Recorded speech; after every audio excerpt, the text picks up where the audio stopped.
Hello and welcome to the Smashbox Kazuya guide. Here I'm going to go over some chapters. The first one will be a bit more of a prologue talking about controllers and my opinions after playing on the Smashbox for a little over 2 years of if you want to play competitive Kazuya, what the best approach is for that. Once we've gone over that, we'll go into a button setup that I use specifically for mine with the angles and the mapping. We'll talk about movement, crouch dash canceling, electric wind god fist, dash option select, box tech, and then tech chasing. One of the things I do want to note is that the box tech subsection, a lot of the stuff that I'm going to talk about is actually going to get covered in a lot of chapters. It'll get covered in movement, it'll get covered in crouch dashing, it'll get covered in electric, and especially in dash option select. That's one of the biggest box techs that I came up with possibly. Then we'll go into tech chasing with some option choice, which cover first tech and crouch dash options. All right, so let's go ahead and get into controllers. Primarily the most type of controllers you're going to see out in the wild or just in general in the competitive scene, you're going to see the GameCube controller. The GameCube controller is probably the most used controller in all of Smash, including Melee, Ultimate, people that still play Brawl, Smash 4. Some people even have adapters that let them use it on Smash N64, which is pretty neat.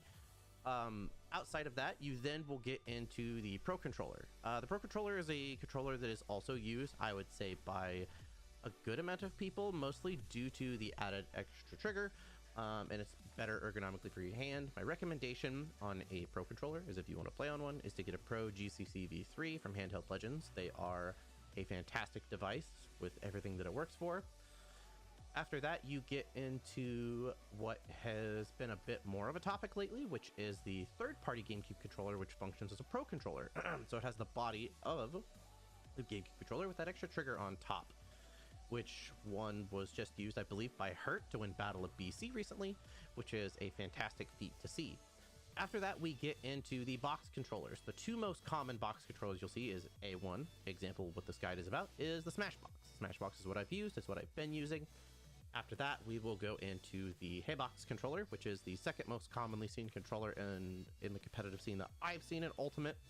And then we can get into the next two controllers, which are more seen in Melee in all honesty, but I have seen them in Ultimate occasionally, which is going to be the Frame 1 and the Junk Food Arcades LBX. All of these box controllers, in theory, can do the exact same thing that a Smashbox can do. However, they are a bit more complicated to set up due to the fact that they lack a GUI. If they do have one now, that's fantastic.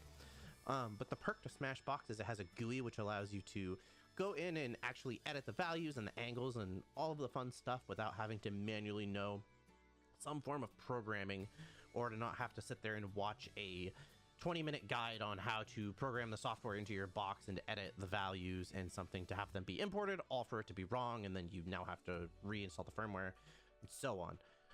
When it comes down to competitive integrity of the game and playing Kazuya at a high competitive level, my recommendations for this are the GameCube controller and the Pro GCC V3 with a notched gate.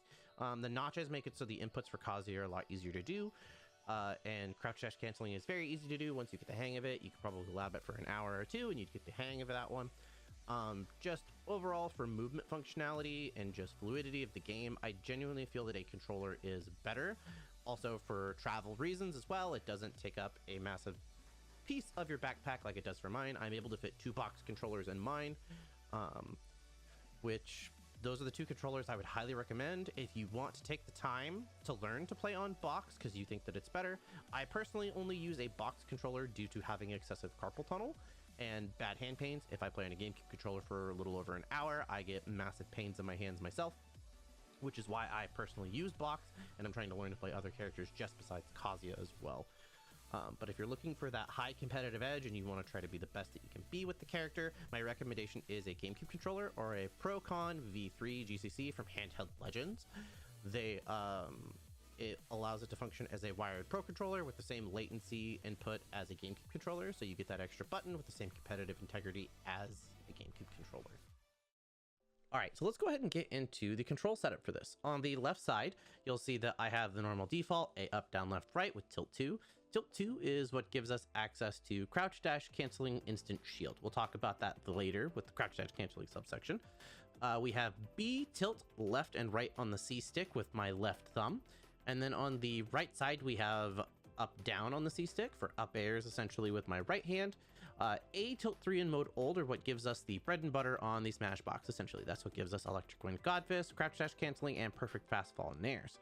And then we have the typical ZYLXR. Those are all based off of default. I actually run the default controls with just setting stick sensitivity to high, which we will go over that in a little bit.